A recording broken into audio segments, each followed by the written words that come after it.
Friends, welcome to Pushpa's life. இன்றைக்கி இந்த வீடியோவில் திங்கக்கிழமை என்னோடய டெய்லி ரொட்டீன் தாங்க உங்கள் கூட ஷேர் பண்ணியிருக்கிறேன். அது கூடவே ஒரு இன்ட்ரெஸ்டிங்கான விஷயம், ஒழுக்கம் அப்படிங்கிறது நம்மளோட வாழ்க்கைக்கு எவ்வளவு முக்கியம், டிசிப்ளின் அப்படிங்கிறது எவ்வளவு முக்கியம் நம்மளோட லைஃபுக்கு அப்படிங்கிறத பற்றி தாங்க இன்றைக்கி உங்கள் கூட ஷேர் பண்ணிக்க போகிறேன். கண்டிப்பாக இந்த பதிவு உங்களுக்கு யூஸ்ஃபுல்லாகவும் ஒரு மோட்டிவேஷனையும் ஒரு பாசிட்டிவ் வைப்ஸையும் கொடுக்குங்க. வாங்க வீடியோக்குள்ளே போயிடலாம். இன்றைக்கி பார்த்தீங்க அப்படின்னா 3:45 அப்படிங்கும்போதே எழுந்தாச்சுங்க. நான் ஷார்ட்ஸ்லேயே சொல்லியிருப்பேன். 3 மணிலேருந்து ட்ரை பண்ணி ஒரு 3:45 அப்படிங்கும்போது எழுந்தாச்சு. எழுந்தோனையுமே என்னோடய மெடிடேஷனை முடிச்சாச்சுங்க. அதுக்கப்புறம் ஃப்ரெஷ்ஷப் ஆகிட்டு க்ளீனிங் வேலையை ஸ்டார்ட் பண்ணிட்டேன். ஏன்னா நேற்று பிரியாணி எல்லாம் செஞ்சுருந்தோம் இல்லைங்களா, அதனால் இன்றைக்கி எப்படி சொல்கிறது, எங்களோட குலதெய்வத்துக்குமே பெரிய ஆண்டவருக்கு நிலைவாசல் தீபமும் இன்றைக்கி ஏற்றுவேன். அதனால் திங்கள் வெள்ளி 2 நாளும் நிலைவாசலையும் தீபம் ஏற்றுவேன். அப்படிங்கிறதுனால சரி எல்லாம் க்ளீன் பண்ணி விட்டுறலாம் தாங்க செஞ்சிட்ருந்தேன். சரிங்க, இன்றைக்கி நான் ஏன் டிசிப்ளினை பற்றி பேசணும் அப்படின்னு நான் நினச்சேன் அப்படின்னா, டிசிப்ளின் அப்படிங்கிறது நம்மளோட வாழ்க்கைக்கு எவ்வளோ முக்கியம் அப்படிங்கிறது எனக்கு இப்போ இந்த ஆன்மீக வழியில் வந்ததுக்கப்புறம் தான் நிறைய விஷயங்கள் புரிய ஆரம்பிச்சிருக்கு அப்படின்னே சொல்லலாங்க. அதனால் எனக்கு யூஸ்ஃபுல்லாக இருக்கிற இந்த டிப்ஸ் கண்டிப்பாக உங்களுக்குமே யூஸ்ஃபுல்லாக இருக்கும். அப்படிங்கிறதுனால தான் இதை நான் இன்றைக்கி உங்கள் கூட ஷேர் பண்ணிக்க போகிறேன்.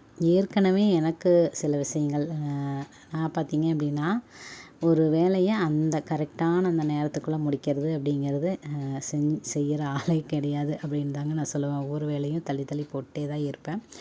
அப்படி இருக்கும்போது பார்த்தீங்க அப்படின்னா, சரி நம்மளுக்கு அந்த சோம்பல் அப்படிங்கிறதும் அதிகமாக இருக்கிற மாதிரி இருக்கும். ஒரு வேலையை முழுசாக முடிகிற மாதிரியும் இருக்காது. அந்த மாதிரி நிறைய நேரத்தில் நான் அந்த மாதிரி பண்ணியிருக்கேன். அதனால் நிறைய மோட்டிவேஷன் வீடியோலாம் பார்க்கும்போது என்ன சொல்லியிருந்தாங்க அப்படின்னா, டிசிப்ளின் அப்படிங்கிறது ஒன்றும் இல்லை, நமக்கான அந்த சுய ஒழுக்கம் அப்படிங்கிறது நம்மக்கிட்ட இல்லை அப்படின்னா நம்மளுக்கு எந்த விதமான ஒரு மோட்டிவேஷனுமே செல்லுபடியாகாது அப்படின்னு சொல்லியிருந்தாங்க. அது எனக்கு ரொம்பவுமே பிடிச்சிருந்தது. நானும் டிசிப்ளின்னா என்னன்னு சொல்லி நிறைய விஷயங்களை நான் சர்ச் பண்ணி பார்த்துருக்குறேங்க. எனக்கு தெரிஞ்ச விஷயங்கள் என்னன்னு பார்த்தீங்க அப்படின்னா, இப்போ நாம் ஒரு தவறு, இப்போ புகை பிடிக்கக்கூடாது, இந்த மாதிரி எப்படி சொல்கிறது, இந்த மாதிரியெல்லாம் செய்யாமல் இருக்கிறது தான் டிசிப்ளின் அப்படின்னு சொல்லி நான் நினச்சிட்ருந்தேன். ஆனால் நேரம் தவறாமல் இருக்கிறது எப்படி அப்படிங்கிறதும் எனக்கு நிறைய விஷயங்கள் அந்த மாதிரியும் நான் சர்ச் பண்ணியிருக்கிறேன். ஏன்னா அந்த கரெக்டான நேரத்தில் என்னால் நிறைய விஷயங்கள் கரெக்டான நேரத்தில் நான் செஞ்சதும் கிடையாது. இப்போ ஒரு ஃபங்க்ஷனுக்கே நான் நிறைய வீடியோஸில் சொல்லியிருப்பேன். ஒரு ஃபங்க்ஷனுக்கே போகிறேன் அப்படின்னா கரெக்டான நேரத்துக்கு போகிற அந்த பழக்கமே எனக்கு கிடையாது.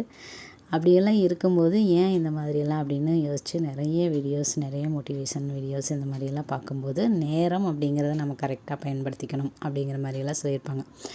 சரி, அந்த நேரத்தை எப்படி ஏன் நம்ம ஒரு சிலவங்கள்லாம் அந்த கரெக்டான அந்த நேரத்தில் எதையுமே செய்ய மாட்டாங்க. ஒரு சாப்பிட்றதா இருக்கலாம், ஒரு அந்தந்த வேலைகளை ஏன் கரெக்டாக செய்யாமல் போகிறாங்க அப்படின்னா, அவங்கக்கிட்ட அந்த டிசிப்ளின் அப்படிங்கிறது குறையிறதுனால தான் அப்படின்னு சொல்லி ஒரு வீடியோவில் பார்த்துருந்தேன். சரி, அப்படி இருக்கும்போது அப்போ டிசிப்ளின்னா என்ன அப்படிங்கிறத நான் தேடிட்டுருக்கும்போது எனக்கு கிடைச்ச அந்த பதில் ரொம்பவுமே பிடிச்சிருந்தது. அதை நான் ஃபாலோ பண்ண ஆரம்பித்ததுக்கப்புறம் தாங்க இப்போ நான் ஓரளவுக்கு என்னை நான் மாற்றிட்டு வரேன். நான் எந்த விதமான ஏற்கனவே நிறைய வீடியோஸ்லேயும் நான் சொல்லியிருப்பேன், அந்தந்த வேலைகளை கரெக்டாக செய்கிற ஆள் கிடையாது. ஆனால் லேட்டாக செஞ்சாலும் லேட்டஸ்ட்டாக செஞ்சுருவேன் அப்படின்னு வைங்களேன். இப்போ நம்ம லேட்டஸ்ட்டாக செய்கிறதுக்கு அந்தந்த வேலையை அந்தந்த டைமில், இப்போது ஒரு ஆள் பார்த்தீங்க அப்படின்னா எப்போவுமே லேட்டாகவே செஞ்சிட்ருக்கிற ஒரு ஆள் திடீர்னு அந்த பர்ஃபெக்டான அந்த டைமுக்கு வர்றது அப்படிங்கிறது எவ்வளோ ஒரு கடுமையான ஒரு விஷயம் இல்லைங்களா. இப்போது காலையில் 7 மணிக்கு எழுந்திரிச்சு தான் பழக்கம் இருக்கிற ஒரு ஆள் ஒரு 3:45க்கு எழுந்திருக்கிறேன் அப்படிங்கிறன்னா இது எவ்வளோ ஒரு பெரிய விஷயம் இல்லைங்களா. அந்த மாதிரி ஒவ்வொரு விஷயத்தையுமே நம்ம சொல்லலாம். ஒவ்வொரு விஷயமாக பார்க்கும்போது நம்மக்கிட்ட இருக்கிற அந்த டிசிப்ளின் அப்படிங்கிறது எந்த அளவுக்கு இதாகுது அப்படின்னு சொல்லி நான் யோசனை பண்ணி நிறைய வீடியோஸ் எல்லாம் பார்த்து, மோட்டிவேஷன் வீடியோஸ் எல்லாம் பார்த்துட்டு, நிறைய இப்போது டீப் க்ளீன் எல்லாம் பண்ணணும் அப்படின்னா ஒரு மோட்டிவேஷன் வீடியோ பார்த்துட்டு அதுக்கப்புறம் க்ளீன் பண்ணிடுவேன். வீடு க்ளீனாக இருக்கும். அது அன்னன்னைக்கோடு முடிஞ்சிடும். அதுக்கடுத்தது பார்த்திங்கன்னா மறுபடியும் ஒரு வீடியோஸ் பார்த்தோம் அப்படின்னா தான் மறுபடியும் க்ளீன் பண்ணுறதுக்கு உண்டான ஒரு மோட்டிவேஷன் கிடைக்கிற மாதிரி இருக்கும். மறுபடியும் அதே மாதிரியே தான், என்னது இப்படியே நம்ம போயிட்டுருக்கிறதா, இதுக்கு எண்டு காடே இல்லையா அப்படிங்கிற மாதிரியான ஒரு விஷயம் எனக்கு தோணிக்கிட்டே இருந்தது.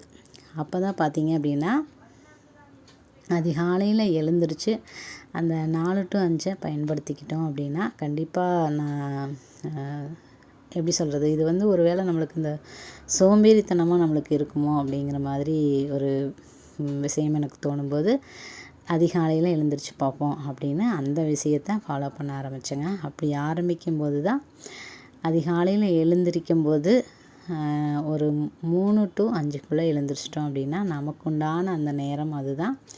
அப்போ நம்ம என்னென்ன செய்யணும், என்னவாக நம்ம விரும்புகிறோம், அந்த மாதிரியெல்லாம் நிறைய விஷயங்களை நம்மளால் திங்க் பண்ண முடியும் அப்படின்னு நிறைய விஷயங்களை தெரிஞ்சுக்கிட்டேன்.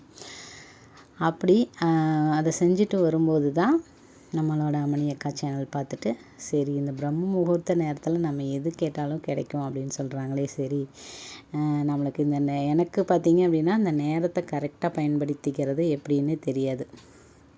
சரி நம்ம அதுக்காகவாவது அந்த நேரத்தில் எழுந்திரிச்சு பார்ப்போம். எனக்கு வந்து எந்த ஒரு வேண்டுதலுமே நான் வச்சதும் கிடையாது. ஒரே ஒரு வாட்டி வச்சுருக்கேன். யாருக்காகன்னா எங்கள் அம்மாவுக்காக. அம்மாவுக்கு வந்து ரொம்பவுமே உடம்பு சரியில்லாமல் போயிருந்தது. அவங்களுக்காக எல்லாருமே சாமிக்கிட்ட வேண்டிக்கோ, ஏதாவது வேண்டுதல் வெய்யின்னு சொன்னதுனால நிலவு பாருங்கள் அவ்வளோ ஒரு அழகாக இருக்குது. இந்த பூ பறிக்கும்போது அவ்வளோ ஒரு அழகாக இருந்தது. சொன்னதுனால அம்மாவுக்காக ஒரு தடவை வேண்டுதல் வச்சுருந்தேங்க.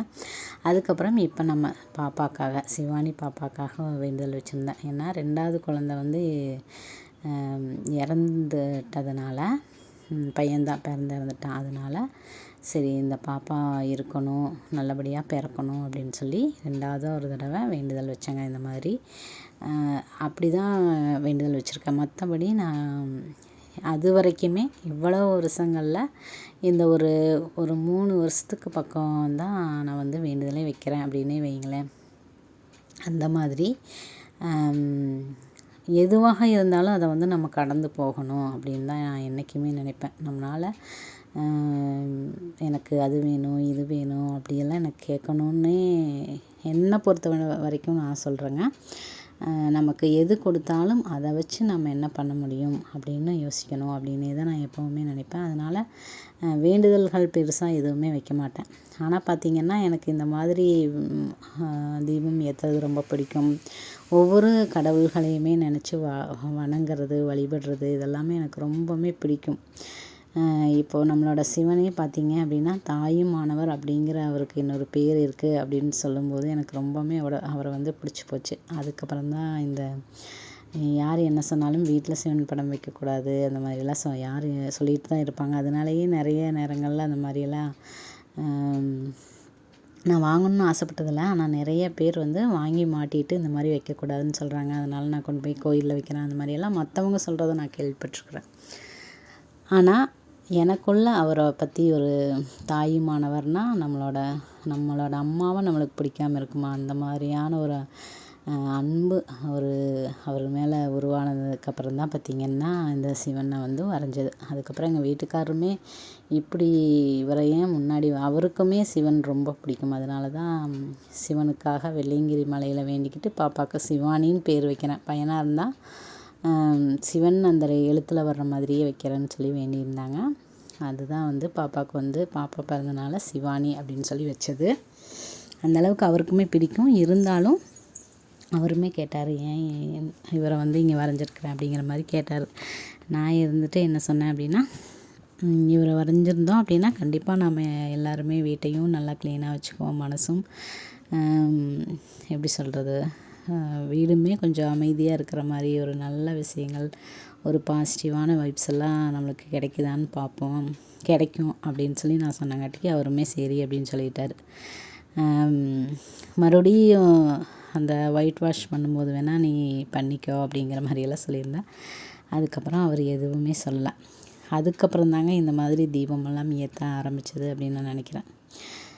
இப்படியெல்லாம் பார்க்கும்போது அவருக்குமே வந்து ரொம்ப இப்போவுமே பிடிச்சிருச்சு. இல்லைன்னா பார்த்திங்கன்னா முதல்ல இந்த தீபமெல்லாம் ஏற்றும்போது பார்த்திங்கன்னா அவ்வளோ ஒரு வீட்டுக்குள்ளே அவ்வளோ ஒரு சண்டை வந்துகிட்டே தான் இருக்கும். ஏன்னா இவ்வளோ கஷ்டப்பட்டு இந்த தீபம் ஏற்றணுமா அப்படின்னு சொல்லிட்டு எனக்குமே தோணியிருக்கு, நிறைய டைம் தோணியிருக்கு. அதையெல்லாம் தாண்டி அந்த நேரத்தில் கிடைக்கிற எனக்கு அந்த நல்ல விதமான ஒரு உணர்வும் சரி, இதுவரைக்கும் கிடைக்காத ஒரு டிசிப்ளினுமே சொல்லலாம். டிசிப்ளின் கிடைச்சது அப்படின்னு கூட நான் சொல்லுவேன். ஏன்னா அந்தந்த நேரத்தில் நான் எதையுமே செஞ்சது கிடையாது. நாம் அந்த 3 to 5 எழுந்திரிச்சு நம்ம ஒரு விஷயத்தை நம்ம நினைக்கும் போதும் சரி, இல்லை அந்த நேரத்தில் எழுந்திரிக்கும் போதே பார்த்திங்க அப்படின்னா நமக்குள்ள ஒரு ஆற்றல், இல்லைன்னா நம்மளை நாம் புரிஞ்சுக்கிறது, நம்ம எந்தெந்த இடத்துல எல்லாம் மிஸ்டேக் பண்ணுறோம் அப்படிங்கிறதெல்லாம் தெளிவாக எனக்குமே தெரிய ஆரம்பிச்சுது. அதனால் பார்த்திங்கன்னா நேரத்தையுமே நான் என்னோடய வசப்படுத்திட்டேன் அப்படின்னே சொல்லலாம். ஏன்னா நேரத்துக்கும் எனக்கும் வெகு தூரம். எனக்கு இந்த வாட்ச் கட்டும் போதெல்லாம் எனக்கு அதுதான் ஞாபகம் வரும். வாட்ச் கட்டுறதுக்கு பிடிக்கும், ஆனால் அந்தந்த டைமை ஃபாலோ பண்ண மாட்டேன் அப்படிங்கிற மாதிரியான ஒரு உணர்வு கூட எனக்கு தோணிகிட்ருக்கும். ஆனால் இப்போ நான் அப்படி இல்லைங்க. முதல்ல தான் பார்த்திங்க அப்படின்னா அவ்வளோ ஒரு நேரத்தை கடத்திகிட்ருப்பேன். ஆனால் இந்த ஆன்மீகத்துக்குள்ளே வளர்ந்ததுக்கப்புறமா என்னோடய வாழ்க்கையும் மாறிடுச்சு. ஒரு புது பொலிவாக, ஒரு புத்துணர்ச்சியாகவும் மாறிடுச்சுன்னு கூட நான் சொல்லுவேன். இங்கே பாருங்கள், வானம் இன்றைக்கி அவ்வளோ ஒரு அழகாக இருந்தது. அப்படியே விடிஞ்சிட்டு இருள் அப்படியே விலகி அழகாக இருந்தது. இங்கே குருவிகளுமே 2 குருவி உட்காந்துருந்தது. அதையுமே சரி வீடியோவில் காட்டிடலாம்னு தான் காத்திருந்தேன். அதை காட்டும் போதே பார்த்திங்கன்னா பறவைகள்லாம் காலையில் அப்படியே பறந்து போயிட்டுருந்தாங்க. காலையில் ஒரு கண்கொள்ளா காட்சி அப்படின்னு கூட சொல்லலாம். இந்த மாதிரியெல்லாம் என் மனசு ஒரு நிலைப்பட்டதாகவும் ஒரு அமைதியாகவும் என்றைக்குமே இருந்தது கிடையாது. பார்த்திங்கன்னா அந்த கடைசி நேரத்தில் வேலைகளை ஆரம்பித்து ரொம்ப ஒரு பதட்டத்தோடையும் ஒரு எப்படி சொல்கிறது, நிதானம் இல்லாமையுமா தான் என்னோடய வேலைகளை நான் செய்வேன். அந்த மாதிரி செஞ்சிட்ருந்த ஆள் கூட இந்த மாதிரி மாற முடியும் அப்படின்னா அது அந்த ஆன்மீகத்துக்கும் அந்த அதிகாலை நேரத்துக்கும் ஏதோ ஒரு தொடர்பு இருக்குது அப்படிங்கிற எனக்கு அந்த விஷயமே புரிஞ்சுது. அது உண்மையும் கூட. ஒரு நம்பிக்கையோடு தான் நானுமே இதை செய்ய ஆரம்பித்தேன். டிசிப்ளின் அப்படிங்கிறது ஆன்மீகத்துக்குள்ளே வரும்போது வரும் அப்படின்னு சொல்லி எங்கள் அக்காவும் கூட சொல்லியிருந்தது. ஆன்மீகம் அப்படிங்கிறது நம்மளோட கல்ச்சரில் ஆன்மீகம் இருக்குது அப்படிங்கிறதே நம்மளுக்கு ஒரு டிசிப்ளினை உருவாக்குறதுக்காகத்தான் அப்படின்னு சொல்லி எங்கள் அக்காவுமே சொல்லியிருந்தது. அதோட உண்மையெல்லாம் எனக்கு இப்போ தாங்க புரிய ஆரம்பிச்சுது. எனக்கு தெரிஞ்சது தான் நான் இன்றைக்கி உங்கள் கூடயுமே ஷேர் பண்ணிக்கிறேன். இப்போ நாம் ஒரு மந்திரங்கள் சொல்லும்போது நம்மளோட மந்திரங்களே பார்த்திங்க அப்படின்னா அவ்வளோ ஒரு அழகான மந்திரங்கள் தான் சொல்ல முடியும். எனக்கு தெரிஞ்சது 2 மந்திரங்கள் தான். உங்களுக்கு நிறைய விஷயங்கள் இந்த மாதிரி தெரிஞ்சதுன்னா என் கூடயுமே ஷேர் பண்ணிக்கோங்க. எனக்கு தெரிஞ்சது பார்த்திங்க அப்படின்னா தென்னாடுடைய சிவனை போற்றி, எந்நாட்டவர்க்கும் இறைவா போற்றி, ஓம் நம சிவாய வாழ்க, நாதன் தாள் வாழ்க, இமைப்பொழுதும் நீங்காதான் தாள் வாழ்க வாழ்க. இதை சொல்லும் போதெல்லாம் என் கண்கள் அப்படி கலங்க ஆரம்பிச்சிருங்க. எப்படி சொல்கிறது, இமைப்பொழுதும் நமக்கு அந்த கண் இமைக்கிற நேரம் கூட நம்மளை விலகாதான் தாள் வாழ்க அப்படின்னு அந்த விஷயம் எனக்கு ரொம்ப பிடிக்கும். அந்த மந்திரமும் சரி, அதுக்கப்புறம் நம்மளோட முருகரோட மந்திரம் ஆறுமுகம் அருளிடும் அனுதினமும் ஏறுமுகம். அணுதினமும் நம்மளுக்கு ஏறுமுகத்தை கொடுக்கக்கூடிய நம்மளோட முருகர். இந்த மாதிரி நம்மளோட ஒரு மந்திரங்கள்லேயுமே பார்த்திங்கன்னா அவ்வளோ ஒரு பாசிட்டிவான ஒரு வார்த்தைகளை தான் யூஸ் பண்ணியிருக்கிறாங்க. அதை நம்ம சொல்லிக்கிட்டே வரும்போது நம்மளோட மனசில் அதை பதிய வைக்கிற மாதிரி இருக்குது. இப்போ நம்மளோட வாழ்க்கையிலேயே பார்த்திங்க அப்படின்னா லைஃப்பில் நம்ம என்ன பண்ணுறோம் அப்படின்னா, இப்போ நம்ம குழந்தைய எங்கள் பாப்பாவே கீழே விழுந்துட்டா அப்படின்னா விழுந்துட்டியா அப்படின்னு சொல்லுவோம். இல்லைன்னா விழுந்துராத அப்படிங்கிறதுக்கு கீழே விழுந்துராத அப்படின்னு சொல்லுவோம். அந்த மாதிரி தான் இப்போ எல்லாமே நம்மளோட ஒவ்வொரு வார்த்தைகளுமே பார்த்திங்க அப்படின்னா அந்த மாதிரி பண்ணிடாத அப்படின்னு தான் நம்ம சொல்கிறோம். இப்போது என் பையனையுமே பார்த்திங்க அப்படின்னா செல்லு பார்க்காத, படிக்காமல் போயிடுவேன், அந்த மாதிரி தான் சொல்லணும்னு சொல்லிகிட்ருக்குறோமே தவிர, அதாவது நெகட்டிவான வார்த்தைகளை தான் நம்ம யூஸ் பண்ணிகிட்ருக்குறோமே தவிர அந்த பாசிட்டிவான வார்த்தைகள் அப்படின்னா என்னன்னே நம்மளுக்கு தெரியாமல் போயிடுச்சு. இந்த மந்திரங்களில் இருக்கிற அந்த ஒரு சில வார்த்தைகள் எவ்வளோ ஒரு பாசிட்டிவான வைப்ஸை கொடுக்குது. அதுவும் அந்த அதிகாலை நேரத்தில் நம்மளுக்கு எந்த விதமான ஒரு எண்ணமுமே இருக்காது. அந்த நேரத்தில் நம்ம இந்த பாசிட்டிவான வார்த்தையை சொல்லி நம்மளோட லைஃப்பை ஆரம்பிக்கும்போது, அந்த நாளை தொடங்கும்போது அவ்வளோ ஒரு ஆள் மனசில் அது பதிஞ்சு அந்த பாசிட்டிவ் வைப்ஸ் அப்படிங்கிறது நம்மளை சுற்றியுமே ஒரு கவசம் மாதிரி ஒரு எனர்ஜி அப்படியே உருவாகிட்டு வர்றதை அது டெய்லியுமே சொல்லும்போது என்னால் உணர முடிஞ்சதுங்க. அதுலேருந்து தான் ஒரு விஷயத்தை நான் கற்றுக்கிட்டேன். ஆன்மீகம் அப்படிங்கிறது நம்மளை வந்து ஒரு ஒழுக்கமான பாதைக்கு நம்மளை கொண்டு போகிற ஒரு விஷயம்தான். அதனால தான் நம்ம முன்னோர்கள் வந்து இப்போ காலையில் எழுந்தோன்னையுமே குளிச்சிடணும், குளிச்சுட்டு சாமி கும்பிட்டு ஸ்கூலுக்கு போகணும். அந்த மாதிரி தான் நம்மளோட ரொட்டீனே இருந்திருக்கும். நல்லா யோசித்து பார்த்துருந்தீங்க அப்படின்னா உங்களுக்கு தெரியும்னு நினைக்கிறேன். அது எல்லாமே பார்த்தீங்க அப்படின்னா இந்த மாதிரி நம்மளை வந்து ஒழுக்க டிசிப்ளினான ஒரு வாழ்க்கைக்கு கொண்டு வர்றதுக்காக தான் இருக்குது அப்படிங்கிறது எனக்கு இப்போ தான் புரிஞ்சிருக்கு. நான் வந்து அதை பற்றியெல்லாம் தெரிஞ்சுக்காமையே அந்த மாதிரி இருந்திருக்கேன், நடந்திருக்கேன். ஆனால் அதை புரிஞ்சு நம்ம தெரிஞ்சு நடந்துக்கும் போது பார்த்திங்கன்னா நம்மளோட லைஃப் வந்து அவ்வளோ ஒரு அழகாக மாறுதுங்க. இதைத்தான் ஒரு சில விஷயங்கள்லாம் சொல்லுவாங்க. எப்படி சொல்கிறது, இப்போ வந்து உங்களை யாராவது காயப்படுத்திட்டாலோ என்ன பண்ணிட்டாலும் அவங்களுக்கு வந்து சாபமெல்லாம் கொடுக்காதீங்க, யாராக இருந்தாலும் நல்லா இருங்க அப்படின்னு வாழ்த்துங்க அப்படின்னு சொல்கிறத நீங்களுமே கேள்விப்பட்டிருப்பீங்க அப்படின்னு நான் நினைக்கிறேன். அந்த மாதிரி அந்த வார்த்தைகள் எல்லாமே இப்போ நாம் சொல்கிற வார்த்தைகள் எல்லாமே மற்றவங்கள தாக்கிறதுக்கு முன்னாடியே நம்மளை தாக்கிடுது. அது வந்து நம்மளுக்கு தெரியறதில்ல. நம்ம மற்றவங்கள ஒன்று சொல்லிட்டோம் அப்படின்னா அவங்க தான் இதாகிடுவாங்க அப்படின்னு நாம் நினைக்கிறோம். ஆனால் அது சத்தியமான ஒரு உண்மையே கிடையாது. முதல்ல பாதிக்கப்பட போகிறது நம்ம தான் அப்படிங்கிற இந்த விஷயம் பார்த்திங்க அப்படின்னா இந்த ஆன்மீகத்துக்குள்ளே வரும்போது எனக்கு நிறைய விஷயங்கள் புரிய ஆரம்பிச்சதுங்க. இப்போ நானுமே யாரையுமே பேசுகிறதெல்லாம் கிடையவே கிடையாது.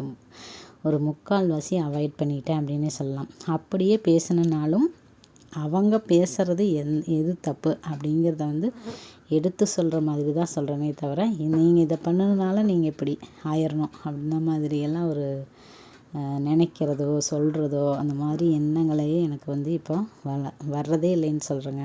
ஏன்னா எனக்கு அந்த விஷயம் புரிஞ்சிருச்சு. என்ன அப்படின்னா, நாம் என்ன நினைக்கிறோமோ அது நம்ம தான் முதல்ல அந்த மாதிரி ஆகணும். நான் உங்களுக்கு எந்தளவுக்கு ஒரு புரிகிற மாதிரி சொல்கிறேன் அப்படின்னு எனக்கு தெரியல.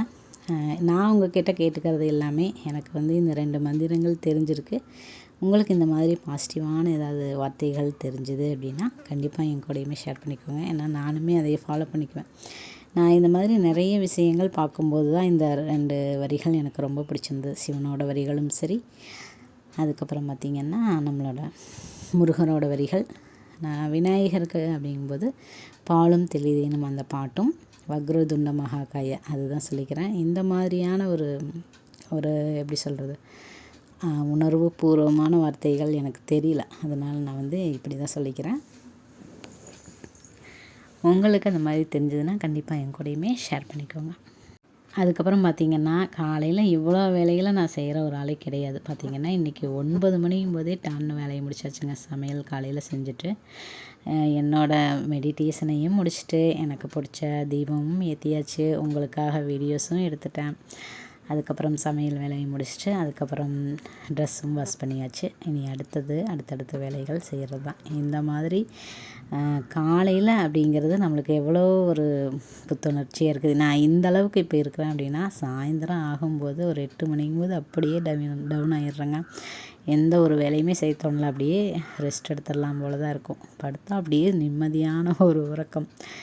அடுத்த நாள் ஒரு 3 மணி அப்படிங்கும்போது தான் தெரியும்னு வைங்களேன். அந்த மாதிரியான ஒரு டயர்டாக இருக்குது. அதை மட்டும் இன்னும் என்னால் கரெக்ட் பண்ண முடியல. ஒரு 9 மணிக்கு மேலேயே ஆயிடுது சமையல் வேலையெல்லாம் முடிச்சுட்டு சாப்பிட்டு எல்லாம் இது பண்ணுறக்கு. அதை மட்டும் கொஞ்சம் கரெக்ட் பண்ணணும். மற்றபடி பார்த்திங்க அப்படின்னா இந்த அளவுக்கு நான் மாறி இருக்கிறேன் அப்படின்னே நான் வந்து சொல்லுவேன்.